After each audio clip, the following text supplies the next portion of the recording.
Richard Callaway was a name that carried power like a storm.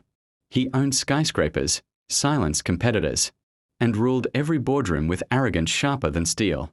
People feared him, not because he was brilliant, but because he made sure everyone knew how small they were compared to him. To his staff, Richard was worse than a storm. He was humiliation in human form. He cracked jokes about their accents, mocked their poverty, and treated them like shadows on the wall. A chair in his mansion got more respect than a worker. At least the chair was polished. That evening, his mansion blazed like a cathedral of excess. Crystal chandeliers bathed the marble floors in golden light. Waiters in pressed uniforms carried champagne like they were serving royalty. The annual gala wasn't just a party, it was Richard's theatre, his kingdom, a night to showcase his wealth, power, and dominance. In the quieter corners, Lydia Brooks scrubbed the floor, her hands raw from years of cleaning. She was a black woman with tired eyes but unbroken dignity. Tonight, she had begged to bring her 9-year-old son, Malik. There was no one at home to watch him. The supervisor, kinder than Richard, allowed it with a warning: he'll stay in the corner. Invisible. Malik sat quietly near the hallway, backpack at his feet, eyes wide at the wonder of chandeliers and tuxedos. The scent of cigars, perfume, and polished wood filled the air.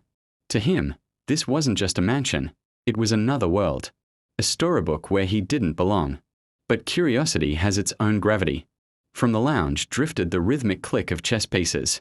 Malik peeked through the doorway. Richard Callaway sat at the head of a mahogany table, a glass of brandy at his side, his polished chessboard gleaming under the lamp. One by one, his wealthy guests challenged him. And one by one, they lost, humiliated, forced to laugh as Richard mocked them. "Another checkmate," he said smoothly, flicking a captured piece aside. "And you call yourselves executives? I run circles around men like you before breakfast." The laughter was loud, but not genuine. Every smile hid fear. No one dared to be silent. That's when Richard noticed the boy in the shadows. Malik's head barely poked through the doorway, his eyes glued to the board. "Well, well," Richard said with a smirk that cut like a knife. "Who let a monkey in here?" The laughter this time was real, cruel, and sharp. Lydia rushed forward, her heart in her throat. She pulled Malik back, whispering, "I told you to stay put." But Richard raised his hand. "Relax, Lydia. Let the boy have his fun. Maybe he wants to see how billionaires play chess. Maybe," he sneered, "he even wants to try." The guests roared. This was better entertainment than brandy and cigars. Malik froze. His mother's eyes begged him not to move, not to speak. But Richard's command was law in that room. The billionaire tapped the empty chair across the board. "Sit." Malik's heart pounded as he slid into the oversized leather seat, his small frame swallowed by its size. His fingers trembled on the table's edge. Richard leaned forward, savoring the moment. "Do you even know how these pieces move?" "Yes, sir," Malik whispered. Richard chuckled, glancing at the crowd. "Well, then let's see what kind of genius comes from a mop bucket." The first game began. Richard moved with the confidence of a man who had never been defeated. In front of his peers, his pieces flew across the board, aggressive, arrogant. But Malik didn't flinch. His small hands hovered, stuttered, and moved with quiet precision. Within minutes, Richard frowned. The traps he had set collapsed like paper. His king was cornered. "Checkmate," Malik said softly. The room gasped. Richard barked a laugh. Beginner's luck. Again. The pieces reset. This time Richard played faster, sharper, but the result was the same. Checkmate. Silence swept across the lounge. The guests leaned forward, whispers spreading like fire. "Is the kid a prodigy?" He sees the board clearer than Richard does. Richard's jaw tightened. His face reddened. "Best of 3, he snapped. The third game was war. Sweat glistened on Richard's temple. He played with desperation, slamming pieces down as if force could bend the rules of the game. Malik, calm as stone, studied the board with a focus far beyond his years. Every move was deliberate, every counter flawless. The final checkmate came quietly, almost gently, but its impact was thunder. "Checkmate," Malik whispered. For a moment, the room held its breath. Then it erupted, Applause, cheers, even whistles.